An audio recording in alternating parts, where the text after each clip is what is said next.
Hey guys, I am laying in bed, so I apologize for the whole environment and the way this looks. But I just wanted to say hello. I haven't made a video. I have some ideas though. Um, I'm just a bit tired because yesterday I had my pain management appointment. Um, and it was a long day. It was a very long day, and they were so backed up, it took about 3 hours. And I thought that I'd get some more injections because they did trigger point injections last month. So I figured even though they didn't work, they would try something else. But my pain doctor is convinced that none of them will help me.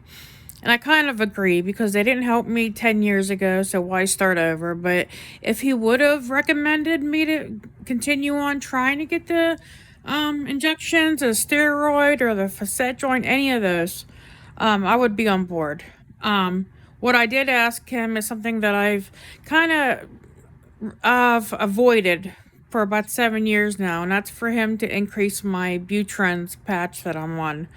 I am on the 15, I think it's MCGs or MGs.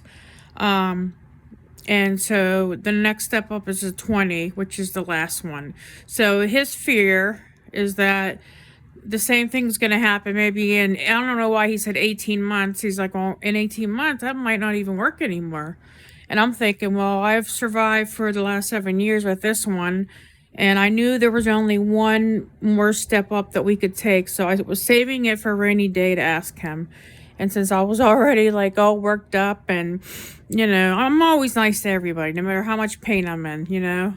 But I figured, you know what? I've waited all this time. Let me just get this off my chest. If he says no, he says no. So I was like, listen, can we do this? And he's like, yeah, we can do that. And it's funny, not funny. We waited so long. My daughter came with me so she could be my driver if I did get injections again. And she was going to be late for work. We were gone that long.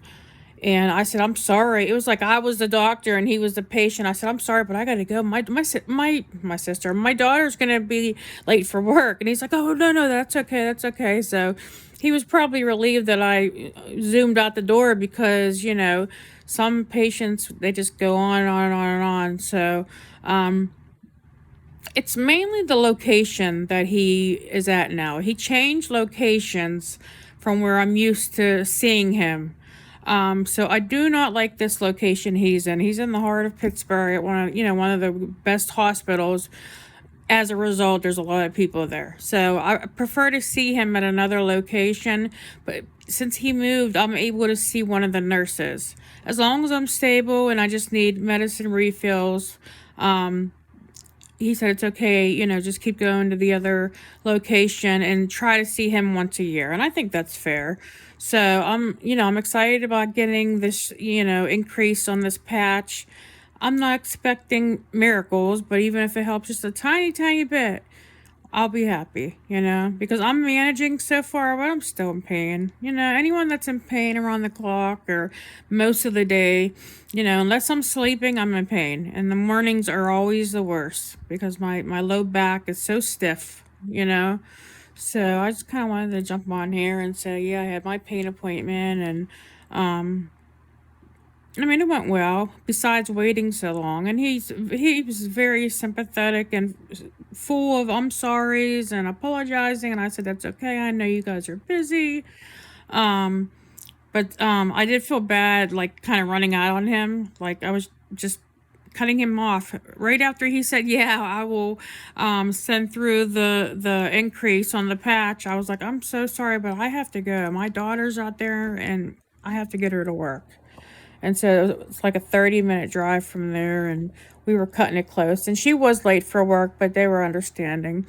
So I felt more bad for her waiting in the waiting area all the time. I would have brought her back to the room with me if I'd known it was going to be that long of a wait. So, anyways, this is me rambling and just saying that I'm not really disappointed that I'm not getting any more injections. I mean, it gave me hope. It gave me hope.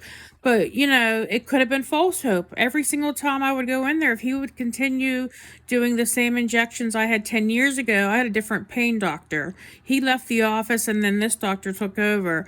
And so When I went 3 months ago for the 5 injections in my lower back, I knew right away not to get my hopes up.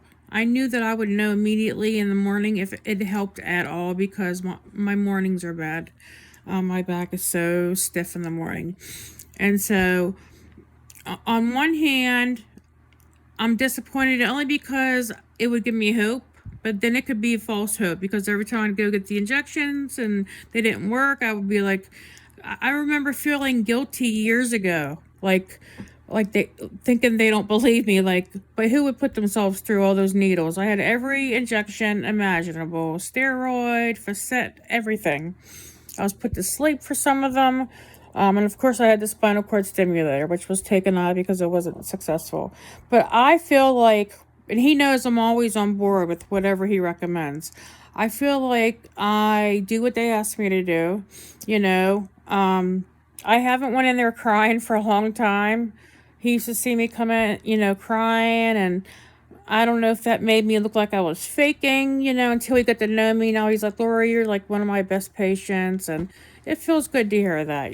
But I had to speak up. I had to have the nerve to speak up. I'm typically very quiet and just go along with, and I still do go along with what he said, but I figure, you know what, let me just see what he says. First thing I said was, would you be willing to up my patch? And I said, I know there's only one more dose up we can go, but I've wore this dosage for about 7 years. And he's like, yeah, Laura, you never asked for anything, so yeah, we can do that. But I just want to warn you, maybe 18 months, whatever. And I don't know where he got that figure at, but I mean, he's the expert. In 18 months, if something happens, then they're gonna have to do something else with me. But it all goes back to me being undiagnosed. My last MRI showed I, what I thought was severe arthritis in my back, just based on what I read and researched. But he's saying that I actually have a decent spine on the outside, and I said, does that mean it's because of my pain being so deep? Because from day one, I've always said that my pain, I have pelvic pain and low back pain. The spine pain came later on after I had the spinal cord stimulator removed. That's when the spine pain started, like, of course, of course. So I have so many sources of pain that it is hard to sort of target all those areas. But the patch has definitely helped me. I just lost my train of thought, but yeah. So the dose that I'm on now, it's like 15, and then I'm going up to 20. I started at 10, okay? I want to say 7 years ago. I started at 10, and then it did nothing for a couple months, and he just said, let's go up to 15, but we got to be careful because there's only one more dose, and then, we'll be at a standstill. And I know that he's not gonna let me go on being in pain. If we get to that point where I'm like, I go back in there crying, he's gonna know that he has to do something. But it all goes back to, and this is what I was just forgetting, me, my history. Yes, I've had everything done. Nobody in their right mind would fake being this sick that they would have surgeries and injections. And so sometimes I feel like people don't believe me because they're like, okay, she's in that much pain, but she's smiling and laughing because I'm nice to people even when I'm in pain. It's funny because it seems like people like me, a lot of people like me that either have pain or depression or anxiety, we seem to be the ones that treat people very well. I'm not saying better than other people that aren't in pain or don't have any kind of health issues, but it just seems like, I realize that a lot of people in my boat, we also we don't want sympathy, but we want to treat people with respect. And so every time I would go in the office crying, and I don't think he really knew me well enough. I think it didn't agitate him, but he would just be like, "No, we can't do this or that." And Lori, I have to be careful about what I do with the FDA, and because people are out there abusing pills and all that. And I was on pain pills. I'm not anymore. I am on one very, very low muscle relaxer. I wouldn't even say that I know if it affects me or not. I take it at night just to, sort of help me get to sleep, because sleeping's the only time I'm not in pain. Or if I'm walking. I always say this is so weird. I repeat myself all the time. Whenever I'm sitting straight up, that's when my pain's at its worst. And I don't know why. But I have a really nice lawn chair. Unfortunately, summer's over, but I have a really nice lawn chair that goes back, and I would lay out in that in my yard, and the pain wouldn't be as bad. I don't know if it was because it was so sunny and putting me in a good mood, but I think the pressure off my spine. I don't know why my spine pain started after the stimulator was removed. I mean, no one ever said. No one said, "Oh, it's a scar tissue or this or that." No one said anything. So on paper, again, on paper, I look like there's nothing wrong with me, and it's been 12 years I've been in pain management. So, again, even skeptics would look at my history. Okay, well, maybe she hasn't been diagnosed, but she's definitely going through something, because nobody in their right mind would have the surgeries I've had, all the hassle, the crying, the waiting, feeling like I wasn't being believed, because in the beginning it was like that. I was going from hospital to hospital trying to get answers, and I was very naive about this. I had no idea about doctor shopping or people going to ERs just to get pain medicine, because I didn't even know that it was like a thing that people abused. And so from the outside looking in, these ER doctors are probably talking to the other hospitals, because they're all connected. They're all one network, but just different locations. And they're probably thinking, well, we've given her a test, MRI, CT scan, nothing's showing up. So is she here to get pain medicine? And so that was very early on. And I almost had to prove myself. The first 2 years of my pain, I started in 2010, my pain started. And it's almost 14 years. I did not get any kind of pain management for 2 years. So I stuck it out for 2 years. I will say my PCP was giving me some pain pills, very low dose. And I had never taken pain pills except for one time when I had teeth removed, and I remember being really sick off of it. And so I knew over the years that I was having a tolerance. You know what I mean? My tolerance was up to the point where the pills just weren't doing anything. And he was reducing them, and that upset me, because I was only given 3 pills a day, three pain pills a day. I'm not going to say the name. You can narrow it down. And so every 8 hours, I had to wait 8 hours. And if you're in any kind of pain, even 2 hours after a pain dosage, even if you get it in an IV in the hospital, the pain has creeped back up. And so back then it was just, I was way more emotional, because I felt like, why aren't they helping me? I didn't even, so I'm so naive at times. I didn't want to think that people thought bad things, but looking back in retrospect, they probably thought, this girl's coming in here crying, she's in pain, we keep giving her the same test, she went to the other hospital.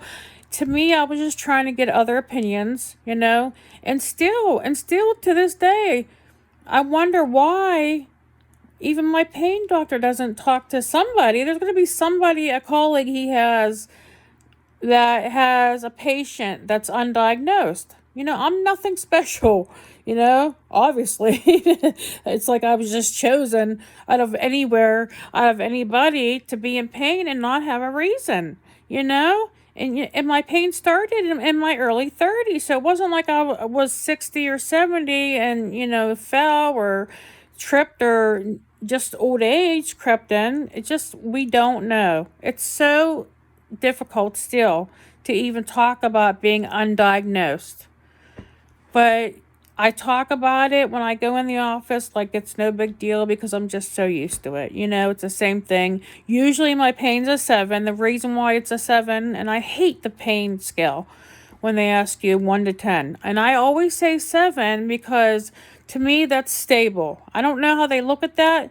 To me that's stable, and also it might seem high, but I also suffer from many sources of pain. It's spine, low back, pelvic, and now my hips are hurting a little bit, but nothing unbearable. And so today I said I'm at an 8 in my low back. And I explained to the girls, like the nurses, typically I come in and tell the doctor that I'm stable and my pain is a 7 because I just try to average it out, you know? And so I'm not going to say 9 or 10, which is the worst pain I ever felt, but if I'm saying 8, that means I'm hurting pretty bad. And so, anyways, I'm just very, very grateful that he was willing to take me up a dose, because for years I wanted him to approach me and say, "Listen, you're in more pain. We can go up on the B-trends, but it's going to be the highest dose." So, but I think I've been able to manage my pain with a little bit of help.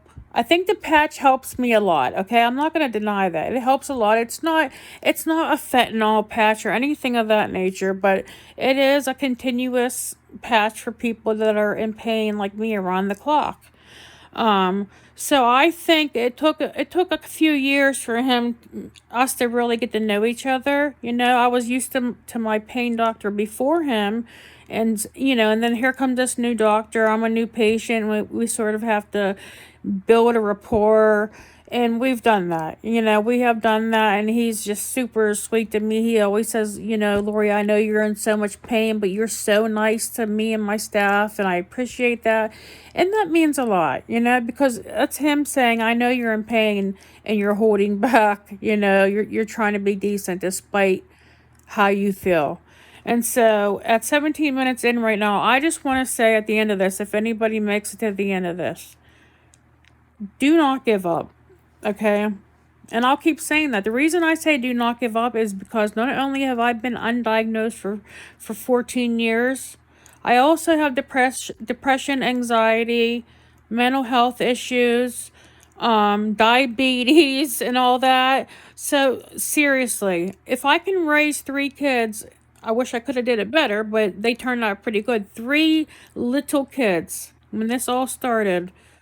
I had 2 basically toddlers and a 9-year-old. And so now they're 23, 18, and almost 17. So I've come a long way. Am I in pain? Yeah.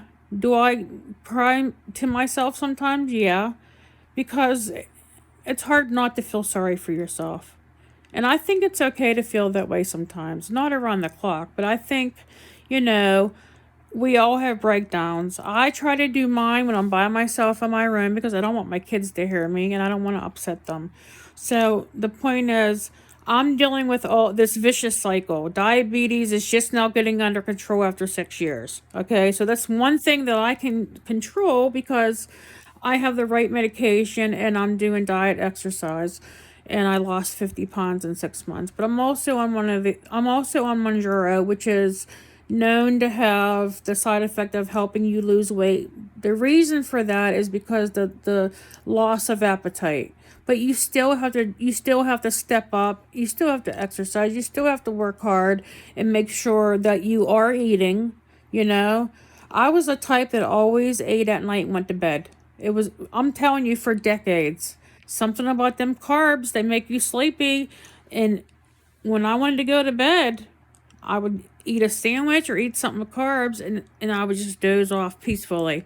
Now it's almost unbelievable that I can even fall asleep without having something to eat. So, as much as I do appreciate what this is doing for me, it's controlling my blood sugar, and everything. I do have to be careful because my blood sugar has been super low too. So that's scary. That's just as scary as it being high. So just take care of yourselves, guys. I know it's hard. I'm a single parent. I've been a single woman for over a decade. I haven't let people in my life because I feel like it's a burden, and I also want to get more of a grasp on my situation. But guys, I am not getting any younger. I'm 45 years old. I say that all the time. And even though I feel this pain and, all these doctor visits, you guys that are in any situation, whether it's pain, cancer, things that are way worse than me. Yeah, I'm undiagnosed, but I'm not dying. Sometimes I feel that way, but I'm not going to put myself anywhere near the caliber of people that are fighting for their life. Okay. And that's why, if there are people that feel hopeless, you just live your days as much as you can. That's why when I have semi decent days, I try to spend time with my kids, especially now that my youngest is going to be 17 soon. It's like unbelievable. But all my 30s were basically in pain, in and out of the hospital, trying to fight for answers. And, I trust this doctor. I believe that he believes no more injections are going to help. And I'm okay with that because I don't want to waste my time going through that. And, I don't care about the needles or the pain of the injections, but why waste time if he sincerely doesn't think it's going to help? Especially when I said, is it because it's deep pain? When he affirmed that, when he said, yeah, that's it. He was showing me like a little, diagram or whatever of the human, the spine, and show me this is where your pain is, and this is why these injections aren't going to help, because they can't reach that area. And so it kind of like inside made me feel like, okay, I was being validated. I wasn't fishing for it, but I was just like, does that mean it's deep pain? Is it related to that? And when he said, yeah, oh yeah, I was like, okay, all right, it's not just me. It's not in my head, because after a while you're like, am I making this up? Like, how is this possible? How is it possible to be in pain? Even if you're diagnosed, like, what makes our bodies do what they do? Whether you're fighting cancer and you don't deserve it, or fighting anything. I don't care if how low or small you think it is that you're worried about. It's okay. It's okay. We're allowed to feel sorry for ourselves sometimes, We're allowed to cry it out, if we need to. As long as we recoup. And it's so damn hard. I'm sorry to swear. It's so damn hard to climb out of that grave, so to speak. I hate to say that word. It's so hard. But I know if I can do it on my own as a single parent of 3 kids, not knowing for 14 years what's wrong with me. I don't have a lot of family support. My parents are both deceased. My mother died when I was 19. I'm just saying, if I can do it, because sometimes I give up easy. I like to think I'm a strong woman, but this has showed me tackling all these issues: mental health, depression, anxiety, pain, diabetes, blood pressure issues. I feel like there's so many women and men out there. You guys, you just have to fight. I mean, these words could be meaningless to you, but if there's one person out there that believes what I'm saying, as far as if I feel like I can do it, you can do it. And I don't really think it makes me weak or anything. It just means that I feel like I fought hard. I've always been that quiet type that doesn't speak up for herself. And getting even the validation yesterday of this pain appointment, just hearing him agree with me that the pain is deep and that's why the injections aren't helping, it meant a lot. But at the same time, I almost wish I could get some sort of exploratory surgery. I don't know a lot about those. I just know that they go in your body and they try to figure out what's wrong. So I don't even know if they offer that in my city, but I think maybe Cleveland Clinic, they do. Because I was trying to get in there years ago, but you need a lot of money. You need to be there for a while, and I couldn't make it happen as a single mother. So guys, we're 24 minutes in. I know a lot of people don't click and watch the whole video, but if you feel inspired at all, then I'm glad. I'm glad. I'm genuinely the type of person that wants to see people succeed. I'm not the jealous type. I just want people to be happy. you know, and I didn't think I deserved to be happy. I thought for years, me being sick, that's what I call it, being in pain, that I was paying a price for something. But there's nothing that I did. There's nothing you did. You don't deserve to have that cancer. You don't deserve to be having to get chemotherapy. And neither do the little kids out there. And I don't want to get emotional, but I know there are so many people out there that have it so much harder than me. And yeah, it might seem like it's easy for me to say, you can do it if I can do it. But, I considered myself weak for many years. And I just I want everybody to know that even if I don't know you, in my head, I'm praying for the people that need it, because compared to me, I know that I have it wonderful compared to so many people, especially people fighting for their lives. I'm fighting for my life, but in a different way, completely different way, you know? So I just want to say, don't give up. And there might not be anybody that even watches any of these videos to the end, and that's okay. That's okay. But I've been through a lot.